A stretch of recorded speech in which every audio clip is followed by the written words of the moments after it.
Askofu wa kanisa la Kiinjili la Kilutheri Tanzania Dayosisi ya Karagwe, Baba Askofu Daktari Benson Bagonza ameweka wazi mtazamo wake kuhusu mwenendo wa kisiasa nchini.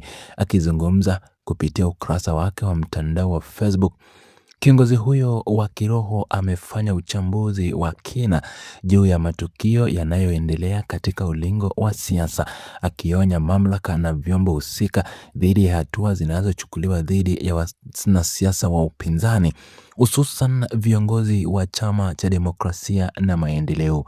Uamuzi huo wa viongozi wa serikali na chama tawala kuwakabili wapinzani umebainika kuwa na matokeo kinyume na malengo yaliyokusudiwa hapo awali. Katika andiko hilo, Askofu Benson Bagonza amebainisha kuwa hatua ya kumweka kizuizini makamu mwenyekiti wa Chama cha Demokrasia na Maendeleo Tanzania Bara, Tundu Antipas Lissu, ilichangia kwa kiasi kikubwa kumpa umaarufu mkubwa wa kisiasa ndani na nje ya mipaka ya nchi.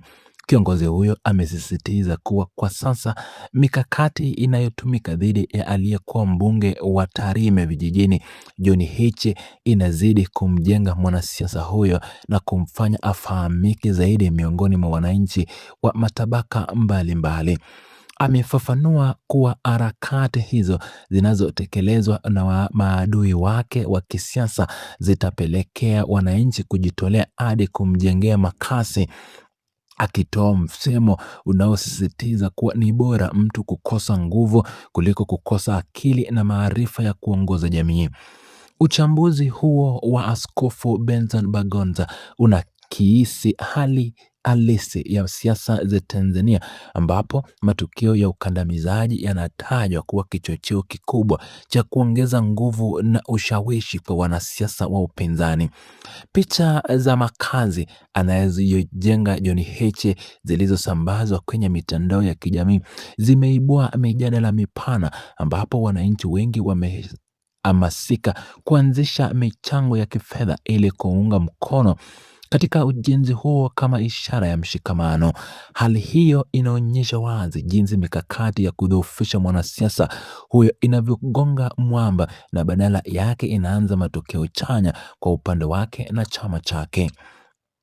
Mjadala huu umevuta hisia za wadau wengi wa siasa nchini ambao wameunga mkono kauli ya kiongozi huyo wa dini, wakilinganisha athari za kimkakati kati ya chama tawala na upinzani.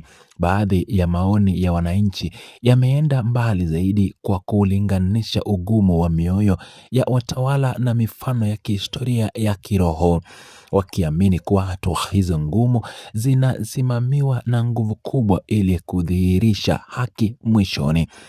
Wananchi wamekumbushwa kuwa matukio ya kihistoria ikiwemo yale yaliyomkuta Tundu Antipas Lissu mwaka wa 2017 hayakuwa kuondoa uhai wake, na kesi mbalimbali za kisheria zenye adhabu kali zimeshindwa kufanikiwa mahakamani.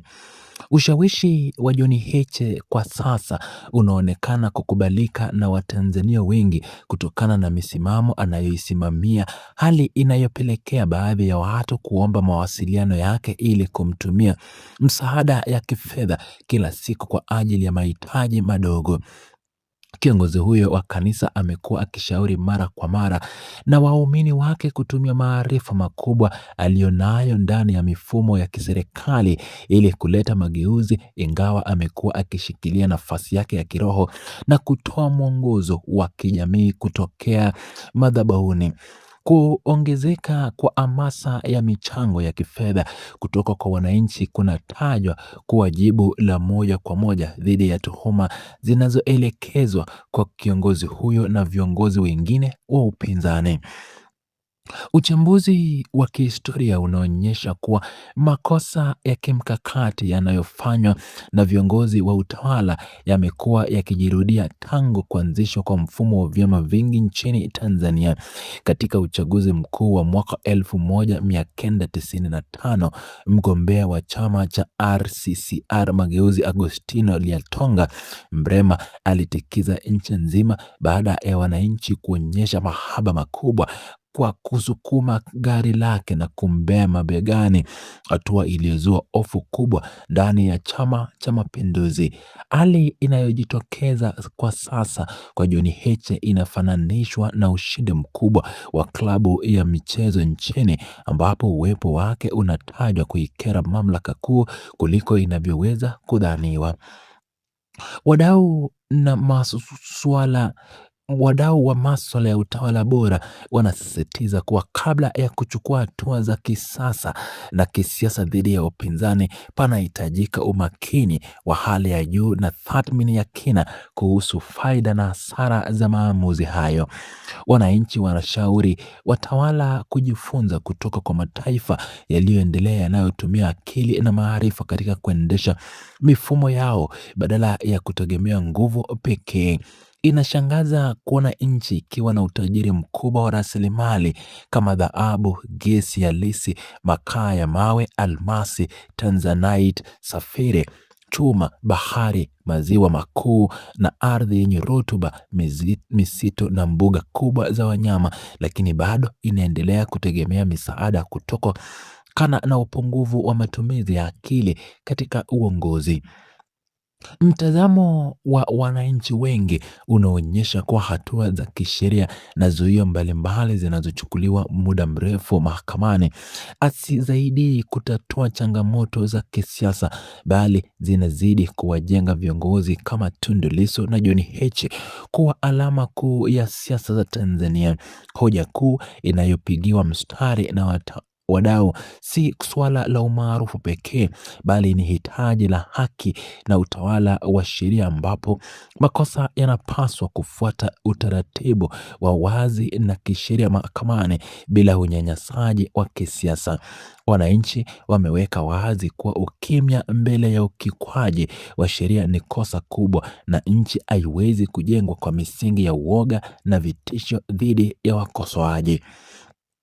Katika kuelekea hitimisho la matukio haya, kuhamasika kwa jamii kutoa michango kupitia namba za simu zilizowekwa wazi kunadhihirisha kuwa mbinu za kupunguza ushawishi wa upinzani zinasababisha kuungwa mkono kwao kwa kiwango cha juu. Hali hii inaleta mchanganyiko mbaya wa kisiasa kwa chama tawala ambacho kinatajwa kukurupuka katika maamuzi yake bila kupima athari za muda mrefu za kijamii. Hatua za hivi karibuni zimefanya jina la John Heche kuwa nembo kubwa ya harakati za kisiasa nchini, likihusisha moja kwa moja na kiu ya wananchi kupata utawala bora na maendeleo ya kweli yanayozingatia misingi ya haki, usawa na usalama wa Tanzania wote.